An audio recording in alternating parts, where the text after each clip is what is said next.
Hello दोस्तों, कैसे हैं आप सभी। उम्मीद है आप सभी अच्छे होंगे। सक्सेस अप एकेडमी के यूट्यूब चैनल पे आप सभी का हार्दिक स्वागत है। चलिए आज हम लोग आगे बढ़ रहे हैं। आपने अभी तक की परसेंटेज की 4 क्लास डिस्कस कर चुके हैं, तो काफी कुछ आपने पढ़ लिया है। ठीक है, तो आज हम आपके सामने 5वीं क्लास को लेकर के आए हैं। आज हम लोग अपनी 5वीं क्लास को डिस्कस करने जा रहे हैं। तो यहाँ पे जितने भी क्वेश्चन होंगे वो टाइप वाइज हम लोग पढ़ने वाले हैं और सारे क्वेश्चन कॉन्सेप्चुअल चलेंगे। तो फिर अगर आपको ये क्वेश्चन नहीं आते तो फिर ध्यान से समझ करके चलेगा। ठीक है, तो चलिए आपके सामने यहाँ पे क्वेश्चन आ रहा होगा और आप सॉर्ट आउट कर रहे होंगे। चलिए देखिए, आज की क्लास का पहला सवाल क्या दिया हुआ है। बिल्कुल जीरो से चल रहे हैं और टॉप तक जाएंगे। ठीक है, तो इस टाइप के जितने भी क्वेश्चन एग्जाम में बनते हैं वो हम सभी डिस्कस करने वाले हैं। ठीक है, और एक बात ध्यान रखिएगा, हम जितने भी क्वेश्चन ले रहे हैं, जितने भी क्वेश्चन हमने जो पिछली 4 क्लासेस में लिए हैं, वो सभी क्वेश्चन किसी न किसी एग्जाम में आए हुए हैं। ठीक है, तो ये ध्यान रखिएगा, कोई भी क्वेश्चन यूजलेस नहीं है, सभी किसी न किसी कंपटीशन एग्जाम में पूछे गए हैं। ओके, चलिए इधर बात करते हैं।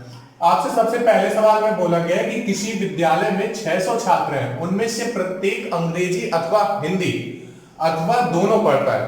या तो हिंदी पढ़ेगा या तो इंग्लिश पढ़ेगा, या फिर कुछ ऐसे हैं जो कि दोनों पढ़ते हैं। आपसे बोला गया यदि 75% अंग्रेजी तथा 45% हिंदी, तो आपसे ये चीज बोली गई है कि जो इंग्लिश है वो पढ़ते हैं 75% लोग, और जो हिंदी है वो कितने लोग पढ़ते हैं, हिंदी पढ़ते हैं 45% लोग। ठीक है, आपसे ये चीज बोली गई तब दोनों विषय पढ़ने वालों की संख्या ज्ञात करें। तो आपको ये बताना है कि बोथ सब्जेक्ट कितने बंदे पढ़ते हैं, दोनों सब्जेक्ट कितने लोग पढ़ते हैं, तो हमें यही बात करनी है। चलिए जरा मेरी बात को ध्यान से समझिएगा, अपने कॉन्सेप्ट को हम समझते हैं। ठीक है, अच्छा होता क्या है, सपोज कर लो हमने आपको 2 क्लासेस प्रोवाइड करने के लिए बोला। क्या 2 क्लासेस प्रोवाइड करने के लिए बोला। जैसे कि आप लोग 12th में थे, 10+2 में, इंटर में, तो होता क्या था, आप या तो इंग्लिश को ले सकते थे या तो कंप्यूटर को ले सकते थे, कोई एक सब्जेक्ट लेना होता था। क्यों, तो सपोज कर लो टीचर ने क्लासरूम में आकर के बोला कि भाई वो लोग हाथ ऊपर करें जिनको इंग्लिश चाहिए। क्या, वो लोग हाथ ऊपर करें जिनको इंग्लिश चाहिए। हम मान लेते हैं कि पूरे क्लास में 100 कैंडिडेट थे, कितने थे, 100 विद्यार्थी थे। तो आपसे ये चीज बोली गई कि भाई वो लोग हाथ ऊपर करें जो लोग इंग्लिश लेना चाहते हैं। ठीक है, तो सपोज कर लो भाई 60 लोगों ने हाथ उठाया। क्या, 60 लोगों ने हाथ उठाया कि भाई हमें इंग्लिश चाहिए। इंग्लिश के लिए कितने लोगों ने हाथ उठाया, 60 लोगों ने। फिर हमने ये चीज बोला ठीक है, तो बाकी के कैंडिडेट अब हाथ नीचे कर ले, अब वो लोग हाथ ऊपर करें जो कंप्यूटर चाहते हैं। क्या चीज, अब वो लोग हाथ ऊपर करें जो कंप्यूटर चाहते हैं। तो कंप्यूटर के लिए जब हमने वो हाथ ऊपर कराया तो उनमें से 70 के हाथ खड़े हो गए। कितने के, 70 के हाथ खड़े हो गए। तो हमने फिर काउंट किया कि भाई पहले इंग्लिश में 60 कैंडिडेटों ने हाथ ऊपर किया था और कंप्यूटर में 70 कैंडिडेट ने हाथ ऊपर किया। तो हम अगर ये देखना चाहें कि भाई टोटल कैंडिडेट कितने हुए, तो आप जो टोटल कैंडिडेट इनको ऐड कर रहे होंगे तो फिर कितना मिल रहा होगा, 130 कैंडिडेट। कहने का मतलब क्या है, हमने आपसे स्टार्टिंग में ही बोला था कि मान लेते हैं कि यहां पर पूरी क्लास में 100 कैंडिडेट हैं। क्या, 100 कैंडिडेट है। अच्छा, जब 100 कैंडिडेट होने चाहिए तो टोटल बंदे 100 ही होने चाहिए थे। यहाँ पे 130 क्यों हो रहा है, कहने का मतलब ये है कि यहाँ पे ये जो 30 एक्स्ट्रा हैं, 100 से 130, ये जो 30 एक्स्ट्रा हैं ये किस लिए, इनमें से कुछ ऐसे भी हैं जिन्होंने इंग्लिश वाले सेशन में भी हाथ ऊपर कर रखा था और कंप्यूटर वाले सेशन में भी हाथ ऊपर कर रखा था।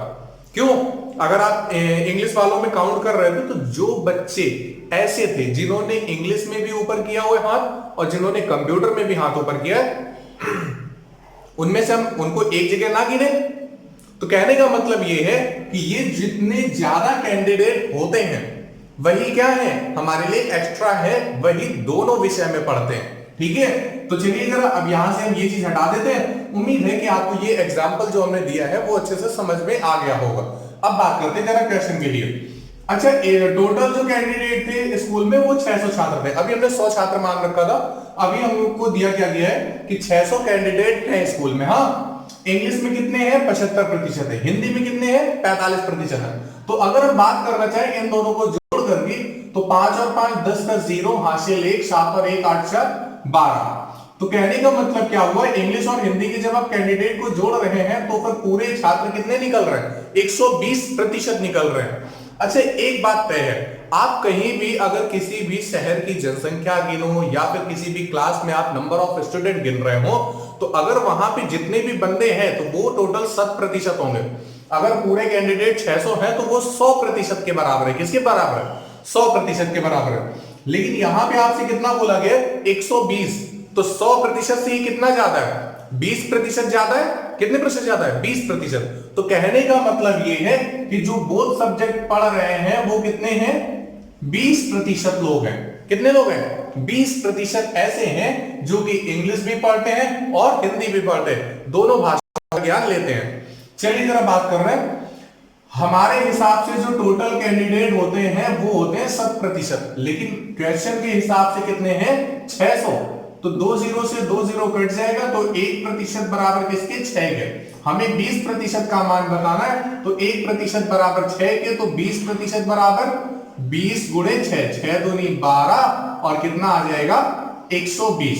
कहने का मतलब यह है कि हमारे हिसाब से चौथा ऑप्शन सही है। उम्मीद है कि आपको यह सवाल समझ में आ गया होगा। ठीक है, चलिए आप नोट डाउन कर लीजिए और हम क्या करते हैं? दूसरा क्वेश्चन लेते हैं। ओके, आपके सामने अब ये दूसरा क्वेश्चन दिया गया है, ध्यान से पढ़ने की कोशिश करिएगा। ठीक है, एक बात ध्यान रखिए, आपके माइंड में अगर सवाल नहीं बैठ रहा है तो सबसे पहली गलती आपकी है क्या? कि आपने एक सवाल को सही से पढ़ा नहीं है। तो आपका सबसे पहला काम क्या होना चाहिए? आप सबसे पहले सही से अच्छे से क्वेश्चन को पढ़िए। ठीक है, चलिए पढ़ते हैं। आपसे बोला गया किसी बैंक की अधिकारी भर्ती परीक्षा में जितने अभ्यर्थी लिखित परीक्षा में सफल हुए उनमें से 70% दक्षता परीक्षा में उत्तीर्ण हुए तथा 65% साक्षात्कार में।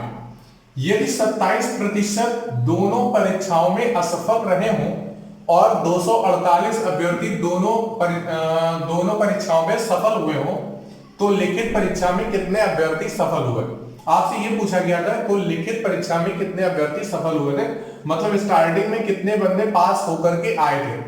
3 ऑप्शन ये दिए और चौथा जो ऑप्शन है वो नन ऑफ दीज दिया हुआ।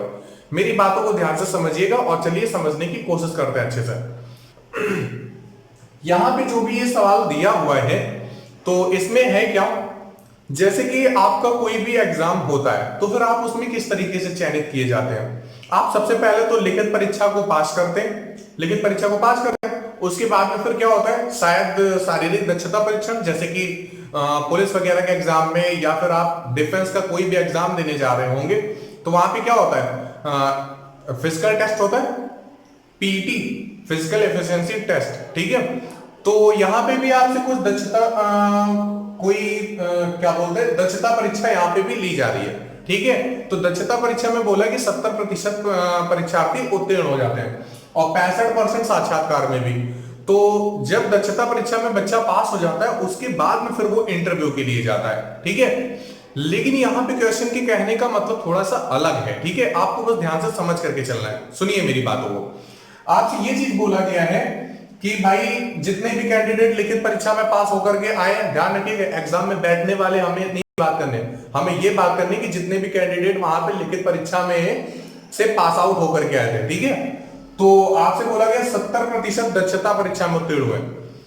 जितने भी कैंडिडेट पास होकर के आए थे उनको हमने 2 सीरीज में बांट रखा था। किसमें? 2 सीरीज में बांट रखा था। उसमें से हमने कुछ को भेज दिया जाके कि आप जाइए पहले आप एफिशिएंसी टेस्ट दे के आइए, दक्षता परीक्षा, और कुछ को हमने भेज दिया कि आप इंटरव्यू टेस्ट दे के आइए। ठीक है, तो देखिए भाई, पास कैंडिडेट किसमें? दक्षता परीक्षा, तो फिर एफिशिएंसी टेस्ट हम इसे लिख लेते हैं और इसमें कितने पास हुए? 70% पास हुए। और इंटरव्यू टेस्ट में 65% पास। तो ये हमने लिखे हुए हैं पास कैंडिडेट, आपको अच्छे से समझाने के लिए। ठीक है, आगे बात क्या है? यहां पे देखो 27% दोनों परीक्षाओं में असफल दिया है, 27% फेल कैंडिडेट दिए। कैसे? फेल कैंडिडेट दिए। अब बात ये आती है, ध्यान रखिएगा, सुनिए मेरी बातों को। एफिशिएंसी टेस्ट पास पे दिया हुआ है, इंटरव्यू टेस्ट पास पे दिया हुआ है, लेकिन जो बोथ की कंडीशन दी गई है वो कैसी दी गई है? फेल दी गई है। आप लोग जब क्लास 8 में होंगे तो फिर आपने एक वेन डायग्राम पढ़ा होगा, वेन डायग्राम पढ़ा होगा। वैसे हम लोग अगर इसको करना चाहे तो वेन डायग्राम के बिना भी कर सकते हैं, लेकिन वेन डायग्राम से समझना करना बहुत ही आसान होता है। तो चलिए जरा हम उसी पर बात करते हैं, ध्यान से समझने की कोशिश करिएगा। आपसे दो टेस्ट के बारे में बात कर रहा है, एक तो एफिशिएंसी और एक इंटरव्यू। तो हम उन्हीं का दो का वेन डायग्राम बना लेते हैं। ये आपने दो राउंड सर्कल बना रखे हैं, वैसे सर्कल लग नहीं रहे लेकिन फिर भी आप इसको मान लो। हाँ, इसको हमने बोल दिया कि ये इंटरव्यू टेस्ट शो कर रहा है और ये एफिशिएंसी टेस्ट शो कर रहा है, ठीक है। ध्यान सुनिएगा। अच्छा, ये वाला जो एरिया है, ये वाला, ये किसका है? ये एफिशिएंसी टेस्ट का है। ये किसका है? ये दक्षता परीक्षा का है। और ये वाला जो एरिया है, ये किसका है? ये है इंटरव्यू टेस्ट के लिए। ये किसके लिए है? इंटरव्यू टेस्ट के लिए।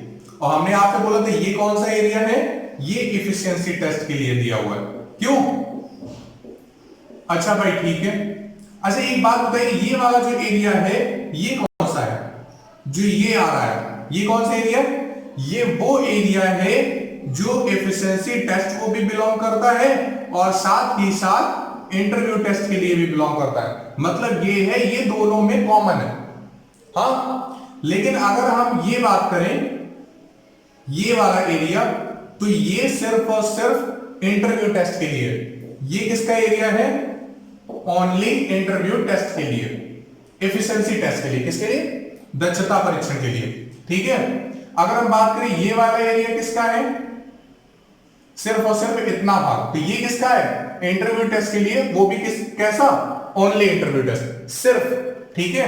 अगर आप इसको भी सम्मिलित कर लेंगे तो यहां पे कुछ ऐसा भाग आ जाएगा जो कि एफिशिएंसी टेस्ट को भी फॉलो कर रहा होगा। इतनी बात समझ में आ गई है ना? तो ये वाला जो एरिया होता है वो दोनों में कॉमन होता है और ये जो एरिया होता है ये सिर्फ और सिर्फ अकेले होता है, ठीक है। तो चलिए अब हम अपने सवाल पे बढ़ते हैं। उम्मीद है कि आपको इतनी चीज तो समझ में आ गई होगी। अगर बाय चांस किसी को नहीं आई है तो फिर मेरी इन बातों, यहाँ पे जो बातें बोलने जा रहे हैं उन पे जरा ध्यान दीजिए।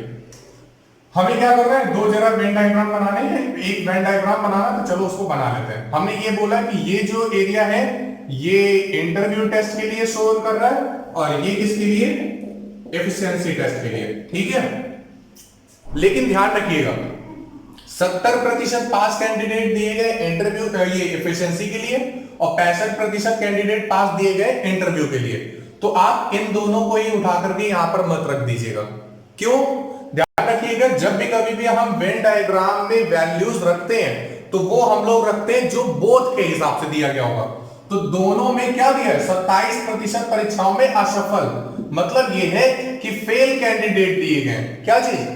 दोनों विषयों में फेल कैंडिडेट दिए गए। तो हमें क्या करना है? हमें जो वेन डायग्राम बनाना है वो फेल कैंडिडेट का बनाना है। किसका? आपको फेल कैंडिडेट का बनाना होगा। तो ये जो कैंडिडेट होंगे यहां पर, ये बोथ वाले होंगे। तो कहने का मतलब ये 27% जो है ये दोनों में फेल हुए होंगे। तो वो तो यहां इस बार एफिशिएंसी में भी आएंगे और इंटरव्यू टेस्ट में भी आएंगे, ठीक है। अच्छा, कुछ ऐसे भी छात्र होंगे, जैसे कि दो टेस्ट देने पड़े थे तो इंटरव्यू में गए और एफिशिएंसी में गए। कुछ ऐसे छात्र होंगे जो सिर्फ और सिर्फ इंटरव्यू से फेल होके चले आए थे। कुछ ऐसे होंगे जो कि एफिशिएंसी से फेल हुए थे। कुछ ऐसे होंगे जो कि दोनों में फेल हो गए थे। ऐसा होगा कि नहीं होगा? जैसे कि सपोज कर लो, टीचर ने बोला कि कल मैथ और फिजिक्स का टेस्ट है। टीचर ने क्या बोला? कल आपके मैथ और फिजिक्स का टेस्ट है। तो फिर आप क्या करेंगे कि भाई मैथ का एग्जाम हम देने पहुंचे, मैथ में सपोज कर लो फेल हो गए, ठीक है। फिजिक्स का देने पहुंचे, फिजिक्स में पास भी हो सकते हैं और नहीं भी हो सकते हैं। अगर नहीं पास होते तो फिर दोनों में फेल हो गए होते, बोथ में फेल हो गए होते। और अगर फिजिक्स में हम पास हो गए होते तो फिर हम क्या बोलते हैं? मैथ में फेल और फिजिक्स में पास, मतलब एक कैंडिडेट एक सब्जेक्ट में पास हो जाते हैं। तो यहां पे जरा ध्यान सुनिए, पास कैंडिडेट एफिशिएंसी टेस्ट में दक्षता परीक्षा में 70% कैसे थे? पास थे। अगर 70% पास होंगे तो 30% कैसे होंगे? फेल हुए होंगे। भाई एफिशिएंसी टेस्ट को एग्जाम देने के लिए जितने भी बच्चे गए होंगे उसमें से 70% कैसे थे? पास थे। तो बाकी के जो 30% थे वो फेल है। तो कहने का मतलब ये एफिशिएंसी टेस्ट में ये वाला जो एरिया है ये क्या है? ये 30% फेल का है। ये क्या है? ये 30% फेल का है। इस 30% में ये 27% तो हम पहले से ही लिख चुके हैं। तो बाकी का जो 3% बचेगा वो कौन सा होगा? जो सिर्फ और सिर्फ एफिशिएंसी टेस्ट में फेल हुआ होगा। बात समझ में आई? ये पूरा एरिया कितना था? 30% का फेल था। ध्यान रखिए हम लोग बना किस पे रहे? हम लोग फेल कैंडिडेट पे बना रहे। फेल पे क्यों बना रहे? क्योंकि जहां से बोथ में जो चीज दी जाती है, तो बोथ में अगर पास दिया होगा तो फिर हम पास का बनाएंगे, और अगर बोथ में फेल का दिया तो फिर हम किससे बनाएंगे? फेल से बनाएंगे। तो फेल कैंडिडेट में बना रहे 27% दोनों में फेल हो चुके थे, तो वो हमने यहां पे लिया। बाकी एफिशिएंसी टेस्ट में टोटल 30% फेल हुए थे, तो ये दोनों मिलाकर के हमें 30 करना है। तो 27 पहले से लिखा था, तो हम और यहाँ पे कितना लिख दें कि 30 पहुंच जाए?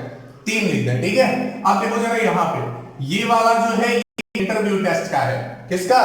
इंटरव्यू टेस्ट का है। तो इंटरव्यू टेस्ट में हमने 27% पहले से ही फेल कैंडिडेट लिख रखे हैं। हम जरा ये चेक करते हैं कि इंटरव्यू टेस्ट में टोटल कितने कैंडिडेट फेल हुए थे। तो 65% तो भाई पास हुए थे, तो बाकी के जो 35% होंगे वो क्या होंगे? वो फेल होंगे। बाकी के 35% क्या होंगे? फेल होंगे। तो 27% तो हम यहाँ पे लिख चुके थे ना। हम यहाँ पे कौन सा ऐसा नंबर लिखें कि 35% पहुंच जाए? तो हम कितना लिख दें भाई? 8% लिख दें। कितना? 8%। चलिए अब आगे बढ़ते हैं। अच्छा, ये जो कैंडिडेट आए हैं ये हमारे टोटल फेल कैंडिडेट है। कितने? ये टोटल फेल कैंडिडेट है। ध्यान से सुनिएगा, आगे वाले क्वेश्चंस के लिए आपको बहुत आसानी होगी। ये जो 8% विद्यार्थी हैं, ये जो 8% कैंडिडेट है, वो सिर्फ और सिर्फ इंटरव्यू टेस्ट में फेल हुए। क्या? इंटरव्यू टेस्ट में फेल हुए। ये जो 3% विद्यार्थी हैं, ये सिर्फ और सिर्फ एफिशिएंसी टेस्ट मतलब दक्षता परीक्षा में फेल हुए। और ये जो 27% विद्यार्थी हैं, ये किस में फेल हुए? ये दोनों विषय में फेल हुए, इंटरव्यू टेस्ट में भी और एफिशिएंसी टेस्ट में भी। बात समझ में आई?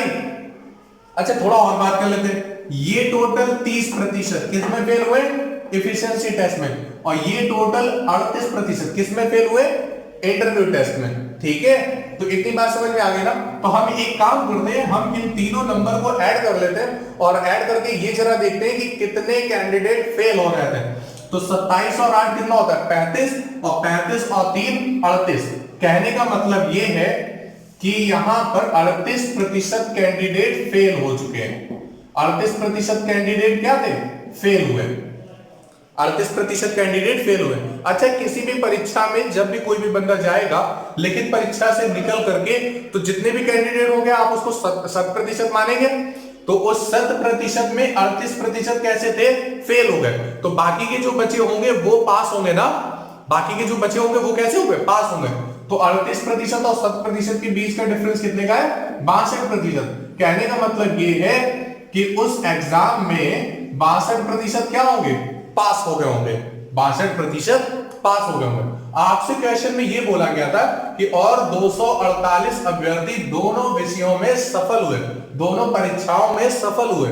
हमारे हिसाब से कितने सफल हुए? 62%। लेकिन क्वेश्चन के हिसाब से कितना? 248 सफल हुए। तो हमारा ये जो 62% है, आप इसी को किसके बराबर कर देंगे? 248 के बराबर। 62 से जल्दी से भाग करा दोगे तो 1 बराबर किसके? 4 के। 62 से भाग जाएगा 248 कितने बार? 4 बार। हमें क्या बताना है? हमसे आपसे ये क्वेश्चन पूछा गया था कि लिखित परीक्षा में कितने अभ्यर्थी सफल हुए। तो लिखित परीक्षा में कितने? 100%। 1% बराबर 4 के, तो 100% बराबर किसके? 400 के। तो यहां पे हमारा कौन सा ऑप्शन हो गया? पहला ऑप्शन हमारा आंसर। बात समझ में आ गई? तो एक बात यहां पे बस ध्यान से गौर कर लीजिएगा कि भाई ये जो हमें बोथ वाला कैंडिडेट जो बनाना है, जो बोथ में दिया गया होगा, तो बोथ में क्या दिया गया था? Fail candidate. तो हमें जो ये वेन डायग्राम बनाना है वो फेल के बेसिस पे बनाना है। अगर क्वेश्चन में यहां पे पास दे देता तो फिर हम क्या करते? हम यहां पे पास को बनाते। किससे बनाते? पास को बनाते। तो उम्मीद है आपको ये चीज समझ में आ गई होगी। अब हम लोग अगला क्वेश्चन लेते हैं और आगे बढ़ते। चलिए देखिए, आपके सामने अगला क्वेश्चन आ चुका है। ठीक है, चलिए पढ़ते हैं हम लोग क्या बोला गया है। इसमें बोला जा रहा है एक परीक्षा में 35% परीक्षार्थी एक विषय में असफल होते हैं। तो आपसे ये बोला गया कि फेल इन फर्स्ट सब्जेक्ट, पहले विषय में कितने फेल होते हैं? 35% परीक्षार्थी पहले विषय में फेल होते हैं। आगे क्या बोला गया था? तथा 42% दूसरे विषय में, मतलब fail candidate in second subject. तो सेकंड सब्जेक्ट में कितने फेल हुए हैं? 42% फेल हुए हैं। ठीक है, ये हम आपके अच्छे से समझने के लिए लिख रहे हैं। ठीक है, वहीं पे समझाना नहीं चाहते, काफी आपको अच्छे समझाना चाहते हैं ताकि आगे से ये क्वेश्चन कभी भी एग्जाम में ना फंसे। क्योंकि अभी कुछ दिनों पहले किसी बच्चे का मैसेज आया हुआ था मेरे पास कि ये वाले जो क्वेश्चन है वो उससे नहीं बन पा रहे हैं, तो इन क्वेश्चंस को अच्छे से टारगेट किया जा रहा है कि ये क्वेश्चन कोई भी हो आपके एग्जाम में कभी भी फंसना नहीं चाहिए, ठीक है। आगे देखो क्या बोला गया, जबकि 15% दोनों विषयों में असफल होते हैं तो फेल इन बोथ सब्जेक्ट, दोनों विषयों में कितने फेल होते हैं?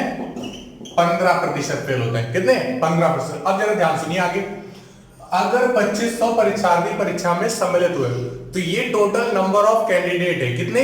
2500 परीक्षार्थी।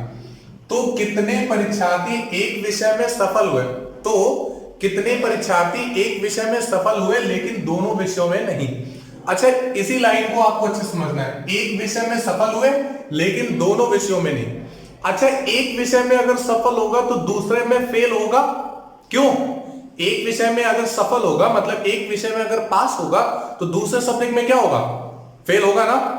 और अगर वो दूसरे में भी पास हो जाता है तो फिर आप क्या बोलोगे कि वो दोनों में पास हुआ है, क्या बोलेंगे? वो दोनों में पास हुआ है। लेकिन हमें क्या करना है, हमें सिर्फ ये बताना है कि एक विषय में फेल, एक विषय में पास ही है लेकिन दूसरे विषय में नहीं। कहने का मतलब ये है कि आपको सिर्फ और सिर्फ ऐसे कैंडिडेट पता करने हैं जो कि एक सब्जेक्ट में फेल हो और एक सब्जेक्ट में पास हो। बात समझ में आ गई है ना? मतलब अभी अभी हमने आपको एग्जांपल दिया था कि मैथ का एग्जाम दिया, फिजिक्स का एग्जाम दिया, मैथ में पास हो गया, फिजिक्स में फेल हो गया। तो हमें क्या करना है, हमें एक क्रिकेट टीम बनानी है। और क्रिकेट टीम हम कैसे बनाएंगे? हम इन बच्चों में से सिर्फ वही बच्चे लेंगे जो किसी एक सब्जेक्ट में फेल हैं, दोनों में फेल नहीं चलेंगे या फिर दोनों में पास भी नहीं चलेंगे। तो चाहे तो आप मैथ वाले को ले लो जो फिजिक्स में फेल हो, या फिर आप फिजिक्स वाले को ले लो जो कि मैथ में फेल हो। तो किसी एक सब्जेक्ट में पास होना जरूरी है और जो कैंडिडेट एक सब्जेक्ट में पास होगा वो जाहिर सी बात है दूसरे में फेल जरूर होगा, ठीक है। हमें वही लेना है। तो देखो भाई आगे बोला क्या गया था, हमें पहली बात वेन डायग्राम बना करके समझना है। आपसे अभी हमने लास्ट क्वेश्चन में ये चीज बोली थी कि जो बोथ में दिया गया होगा आप उसी का बनाएंगे। वैसे इस क्वेश्चन में तीनों जगह फेल कैंडिडेट दिए गए, तीनों जगह कैसे कैंडिडेट दिए गए? फेल कैंडिडेट दिए गए। तो हम बात सिर्फ और सिर्फ फेल पर ही करने वाले हैं, ठीक है। आपसे क्या बोला गया था? 15% फेल हुए हैं दोनों सब्जेक्ट में। तो 15% दोनों सब्जेक्ट में, तो ये जो है ये बोथ की कंडीशन है। तो 15% दोनों सब्जेक्टों में फेल हुए हैं। आपसे पहले क्या बोला गया था कि फेल इन फर्स्ट सब्जेक्ट, पहले सब्जेक्ट में 35% विद्यार्थी फेल हुए थे। अच्छा एक बात बताओ, इसको हमने पहला सब्जेक्ट बोल दिया और ये हमने दूसरा सब्जेक्ट बोल दिया, ठीक है। तो होता क्या है, पहले विषय में 35% परीक्षार्थी फेल होते हैं, तो यहां पे हमें 35 फेल लिखने हैं। अच्छा इन 35 में से ये 15 तो हम पहले ही लिख चुके हैं ना, तो बाकी के जो 20 होंगे उनको हम कहां पे लिख देंगे? इस जगह लिख देंगे, ठीक है ना। तो 15 लिख चुके थे, बाकी के जो 20 होंगे उनको हम इधर लिख देंगे। अच्छा अब बात आती है फेल इन सेकंड सब्जेक्ट की। तो सेकंड सब्जेक्ट में था क्या? 42% विद्यार्थी फेल हुए थे, तो सेकंड में 42% फेल होंगे। तो इन 42% में से 15% तो हम पहले ही लिख चुके हैं ना, तो बाकी के जो 27% होंगे वो कैसे होंगे? वो सेकंड सब्जेक्ट में फेल होंगे। अब जरा क्वेश्चन को समझने की कोशिश करिए। हमसे सिर्फ इतना पूछा, बहुत ही ज्यादा सिंपल। क्या? एक विषय में सफल और दूसरे में भाई असफल होना चाहिए। मतलब एक विषय में सफल होना चाहिए लेकिन दोनों विषय में नहीं होना चाहिए। तो हमें ऐसे कैंडिडेट चाहिए जो एक सब्जेक्ट में सफल हुए हो। जो एक सब्जेक्ट में सफल होगा वो दूसरे में असफल होगा। अच्छा एक बात बताओ, ये 15% कैसे है? ये दोनों में फेल है ना, तो हमें ये नहीं लेने हैं। अच्छा आप हमें एक बात बताओ, ये जो 20% विद्यार्थी हैं वो पहले सब्जेक्ट में कैसे हैं? सिर्फ फेल है ना। ये जो 20% ऐसे हैं वो सिर्फ और सिर्फ पहले सब्जेक्ट में फेल है। तो अगर पहले सब्जेक्ट में फेल है तो बाकी के दूसरा जो सब्जेक्ट होगा उसमें तो पास होंगे ना। कहने का मतलब ये कि हम यहां से 20% को ले रहे होंगे। क्यों? क्योंकि 20% वो संख्या है जो एक सब्जेक्ट में फेल हो रहे हैं और दूसरे में पास हो रहे हैं। अच्छा इसी हिसाब से अगर हम ये 27% को भी देखें तो ये जो 27% है वो कैसा दिया है, वो दूसरे वाले में फेल दिया है। दूसरे वाले में क्या है, फेल है। अगर ये दूसरे वाले, सिर्फ ये दूसरे वाले में पास फेल है, तो पहले वाले में क्या होंगे, पास होंगे। तो हमें ये वाली जो संख्या मिली है 20 और 27, टोटल कितना 47, 20 और 27 टोटल कितना 47। तो ये जो 47% विद्यार्थी हैं, ये कैसे हैं, ये 1 सब्जेक्ट में पास है और 1 में फेल है। एक विषय में सफल लेकिन दोनों में नहीं, मतलब एक सब्जेक्ट में पास होने चाहिए। तो ये 47% क्या है, ये पास इन 1 सब्जेक्ट, पास इन 1 सब्जेक्ट। ये ऐसे कैंडिडेट हैं जो कि सिर्फ और सिर्फ एक विषय में पास हुए। अगर एक विषय में पास हुए तो दूसरे में पक्की बात है फेल हुए होंगे, ठीक है। अब हमें तो यहाँ पे सिर्फ प्रतिशत से काम ही चल रहा है ना, हमें तो यहाँ पे संख्या बतानी है। 3 ऑप्शन ये दिए हुए हैं, 325, 1175, 2125 और चौथा ऑप्शन दिया है नन ऑफ दीज। चलिए देखते हैं कौन सा सही निकलता है। अच्छा, आपसे बोला गया था कि स्टार्टिंग में टोटल जो कैंडिडेट है वो 25 होता है। हमारे हिसाब से जो टोटल कैंडिडेट होते हैं वो कितने होते हैं, 7%। तो 7% बराबर किसके, 2500 के। अगर 7% बराबर 2500 के तो 1% बराबर किसके, 25 के। अगर 1% बराबर 25 के तो 47% बराबर 47 गुणे 25 के। आप जैसे गुणा कराएंगे तो 25 का गुणा 47 में कराने पे कितना आ जाएगा, 1175। कितना आ रहा होगा, 25 का गुणा आप 47 में कराएंगे कितना आ जाएगा, 1175। तो यही आपका सेकंड ऑप्शन आंसर हो जाएगा। बात समझ में आई? उम्मीद है कि आपको ये क्वेश्चन भी समझ में आ गया होगा। चलिए अब हम लोग अगला क्वेश्चन लेते हैं और आगे बढ़ते हैं। चलिए दोस्तों देखिए, ये बहुत ही खूबसूरत सा सवाल दिया हुआ है। राइटिंग चाहे तो भले ही ना खूबसूरत हो, लेकिन सवाल बहुत खूबसूरत है। चलिए देखते हैं, पढ़ते हैं क्या बोला गया है। बोला गया है किसी पार्टी में, पार्टी अब किसी भी तरह की हो सकती है, शादी की पार्टी हो सकती है, ठीक है। आप लोग की अभी शादी होने वाली है ना, तो शादी में पार्टी होगी, चलो उसी को इमेजिन कर लो। कुछ बच्चे बोल रहे हैं कि सर जी मेरी तो हो गई, अब हम क्या करें। चलो तुम लोग भी थोड़ा सा वेट करो, तुम्हें भी किसी दूसरे की शादी में जाने का मौका मिलेगा, ठीक है। कुछ ऐसे होंगे जो चाय पिलाने का काम करेंगे, कुछ ऐसे होंगे जो चाय पीने का काम करेंगे, ठीक है। तो जिनकी शादी हो गई वो चाय पीने का काम करेंगे और जिनकी होने वाली है वो पिलाने का काम करेंगे, ठीक है। चलिए देखिए, बोला गया है किसी पार्टी में 70% कॉफी, 70% कैंडिडेट क्या है, वो कॉफी पीते हैं और 65% व्यक्ति क्या करते हैं, चाय पीते हैं। चाय मतलब टी, कॉफी इंग्लिश में लिख दिया और चाय हिंदी में लिखने जा रहे थे। हाँ, आप बोलते कि भैया को चाय की स्पेलिंग नहीं आती, लिखी हुई टी। 65% व्यक्ति क्या है, चाय पीते हैं। आपसे आगे क्या बोला गया था कि 27% व्यक्ति कुछ नहीं पीते हैं। 27% व्यक्ति नथिंग, कुछ भी नहीं पीते हैं। पानी वगैरह पीते होंगे, ठीक है, चाय या फिर कॉफी में से कुछ नहीं पीते हैं। चलिए जरा ध्यान सुनिएगा। अच्छा एक बात बताइए आप हमें, टोटल कैंडिडेट कितने होंगे, 7% होंगे। टोटल कैंडिडेट कितने होंगे, 7% होंगे। अब इन 7% में से 27% तो ऐसे हैं जो कि कुछ भी पीते ही नहीं है। 7% में से 27% कैसे हैं, जो कि कुछ भी नहीं पीते हैं। अगर 100 में से 27% कुछ नहीं पीते हैं तो बाकी के जो 63% होंगे, बाकी के जो 63% होंगे वो या तो चाय पीते होंगे, या तो कॉफी पीते होंगे, या फिर दोनों पीते होंगे। क्यों, या तो वो चाय पीते होंगे, या तो वो कॉफी पीते होंगे, या फिर वो बोथ पीते होंगे। क्यों, जैसे सपोज कर लो इंग्लिश वाले सर चाय पीते हैं, मैथ वाले सुमित सर कॉफी पीते हैं और सीपी सर दोनों पीते हैं। क्यों, ऐसा है। चलिए देखिए भाई, तो 63% कैंडिडेट क्या है, जो कि चाय भी पीते हैं, कॉफी भी पीते हैं और या फिर दोनों पीते हैं, ठीक है। अब जरा हम लोग आगे बढ़ते हैं। आगे बोला क्या गया था, 27% व्यक्ति कुछ नहीं पीते एवं 248 व्यक्ति कॉफी और चाय दोनों पीते हैं। मतलब क्या है, आपसे ये बोला गया है कि दोनों व्यक्ति जो दोनों पेय पदार्थ पीते हो, जो दोनों पीते हैं, हमें वो देखना है। अच्छा एक बात देखिए, यहां पे जो भी बात हो रही है वो प्रतिशत में हो रही है। तो हम क्या करें, हम पहले ये निकाल लें कि दोनों जो पेय पदार्थ हैं, मतलब कॉफी और चाय, तो दोनों कितने लोग पीते हैं, मतलब कितने प्रतिशत व्यक्ति ऐसे हैं जो कि दोनों पीते हैं, ठीक है। हमें क्या पहले निकालना है, हम पहले ये निकाल लें कि कितने प्रतिशत ऐसे कितने प्रतिशत ऐसे लोग हैं जो कि दोनों पीते हैं, ठीक है। क्यों?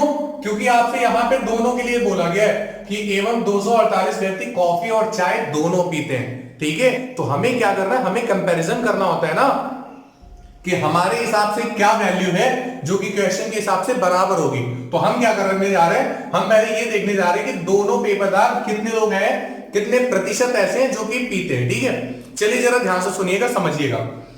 एक बात बताइए आप, 70% क्या है, कॉफी पीते हैं। 70% कौन से हैं, कॉफी पीते हैं। और 65% कौन से हैं जो कि चाय पीते हैं। क्यों? 70% कैसे, कॉफी पीते हैं, और 65% कौन से हैं जो कि चाय पीते हैं। अच्छा है क्या, जरा ध्यान समझिएगा, ठीक है। यहीं पर 70% ऐसे हैं जो कि कॉफी पीते हैं और 65% ऐसे हैं जो कि चाय पीते हैं। इन 70% में से कुछ ऐसे भी कैंडिडेट होंगे जो कि शायद चाय भी पी रहे होंगे। इन 65% में से कुछ ऐसे भी कैंडिडेट होंगे जो कि कॉफी भी पी रहे होंगे, ठीक है। कुछ ऐसे भी कैंडिडेट होंगे जो कि कुछ ना कुछ पी रहे होंगे, ठीक है। हमें निकालना है दोनों कितने पीते हैं, ठीक है।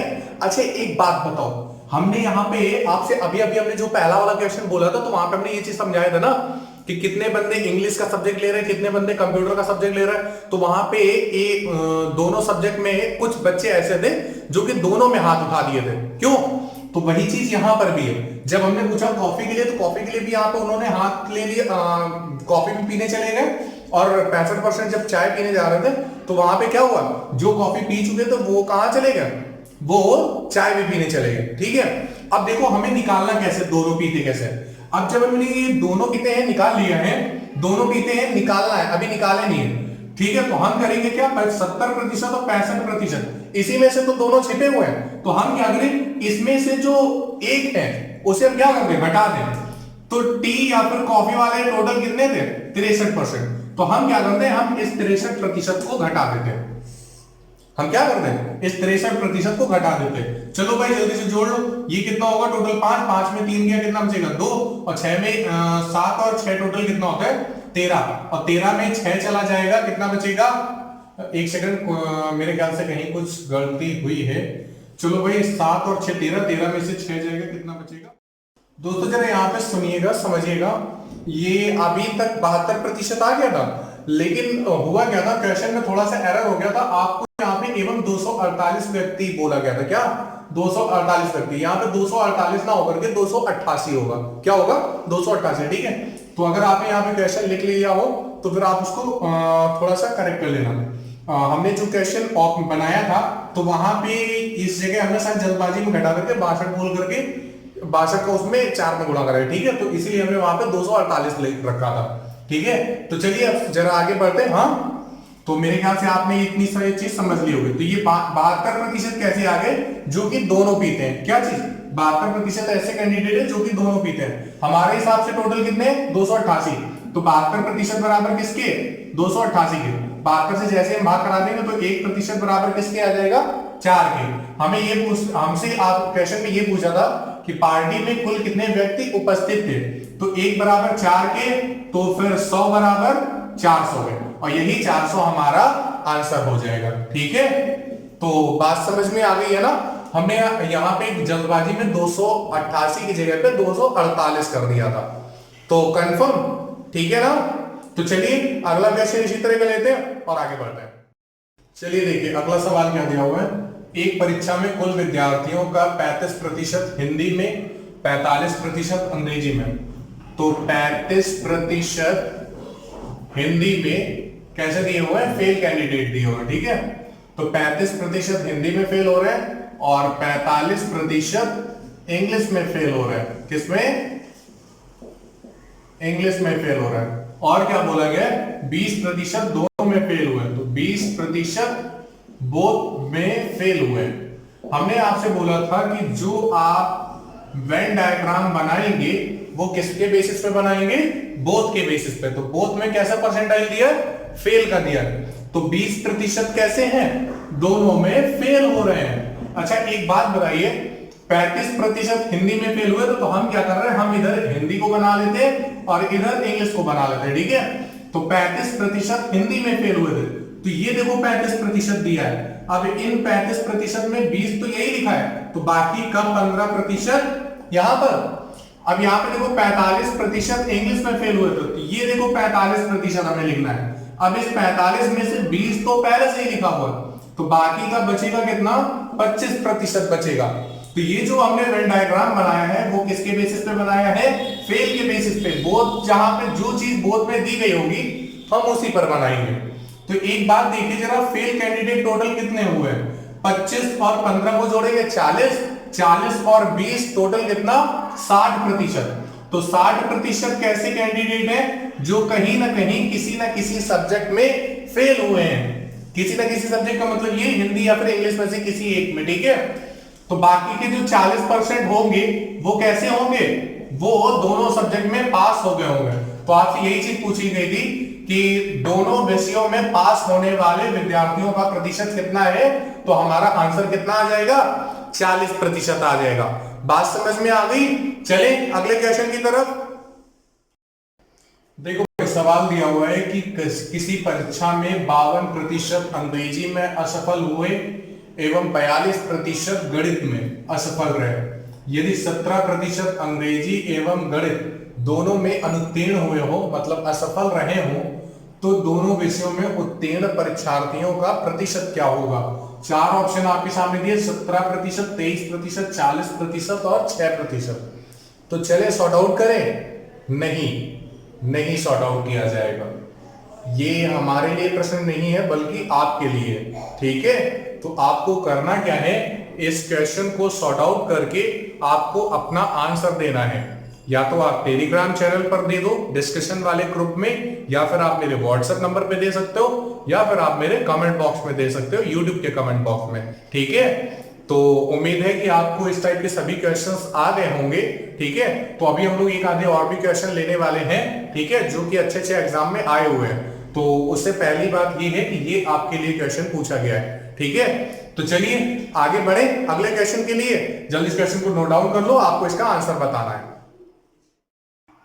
सवाल दिया है आपके सामने कि एक सर्वे में 30% लोगों के पास सेलुलर टेलीफोन है और 75% लोगों के पास पर्सनल कंप्यूटर पाया गया है। यदि 25% लोगों के पास दोनों चीजें हो, क्या, सेलुलर टेलीफोन और पर्सनल कंप्यूटर दोनों चीजें, तो लोगों का वह प्रतिशत जिनके पास सेलुलर टेलीफोन या पर्सनल कंप्यूटर या दोनों। सुनिए भाई, हमें क्या करना है, कैसे निकालना है। हमें कहने का मतलब ये है कि हमें ऐसे कैंडिडेट चाहिए जिनके पास या तो सेलुलर टेलीफोन हो या फिर पर्सनल कंप्यूटर हो या फिर दोनों हो, ठीक है। तो हमें ऐसे कैंडिडेट निकालने हैं जो कि जिनके पास टेलीफोन, कंप्यूटर या फिर दोनों हो, ठीक है। कहने का मतलब ये, हमें टोटल नंबर ऑफ कैंडिडेट निकालने हैं। क्या, टोटल नंबर ऑफ कैंडिडेट निकालने हैं। तो चलिए जरा देखते हैं। 30% लोगों के पास में टेलीफोन पाया गया, सेलुलर टेलीफोन, ठीक है। तो 30% लोग तो वो हो जाएंगे जिनके पास में सेलुलर टेलीफोन पाया गया, और 75% लोग कैसे हैं, जिनके पास पर्सनल कंप्यूटर है। तो आप क्या करें, इन पर्सनल कंप्यूटर वालों को भी ऐड कर लेंगे। अच्छा एक बात जरा ध्यान समझिए, इस 30% में कुछ ऐसे भी कैंडिडेट होंगे जिनके पास पक्का है पर्सनल कंप्यूटर होगा, और इस 75% में भी कुछ ऐसे कैंडिडेट होंगे जिनके पास टेलीफोन भी होगा। तो कहने का मतलब क्या है, हम इन दोनों को जब जोड़ेंगे तो जिनके पास दोनों चीजें हैं वो 2 बार जुड़ जाएंगी, एक बार तो इसमें सम्मिलित होकर के और एक बार इसमें सम्मिलित होकर के। तो हमें करना क्या है, हमें भाई उनको सिर्फ और सिर्फ एक बार ही जोड़ना है ना। तो हम क्या करें, एक बार हम उनको हटा दें, एक बार क्या करें, उनको हटा दें। तो देखो भाई 25% लोगों के पास दोनों पाए गए थे, क्या चीज, 25% लोगों के पास दोनों पाए गए थे। तो हम एक काम करते हैं, हम यहाँ पे 25% घटा देते हैं। हम यहाँ पे क्या करें, 25% घटा दें। तो 75 में 25% जाएगा, कितना बचेगा, 50%, और 50 में 30 आप जोड़ दोगे, आंसर कितना आ जाएगा, 80%। बात समझ में आई। तो सेकंड ऑप्शन हमारा आंसर, बात खत्म। नहीं आया, आ गया। चले अगले क्वेश्चन की तरफ। नहीं, अब अगले क्वेश्चन की तरफ नहीं, आज की क्लास हम यहीं पर खत्म कर रहे हैं, ठीक है। और अभी यहाँ पे ऐसा नहीं कि सभी क्वेश्चंस कंप्लीट हो गए, यहाँ पे अभी भी कुछ अच्छे क्वेश्चन, अपडेटेड क्वेश्चंस आने बाकी हैं। तो नेक्स्ट सीरीज जब हम लोग पढ़ेंगे तो तब हम लोग आपसे डिस्कस करेंगे, ओके। तो आज की क्लास होगा, थैंक्स अ लॉट।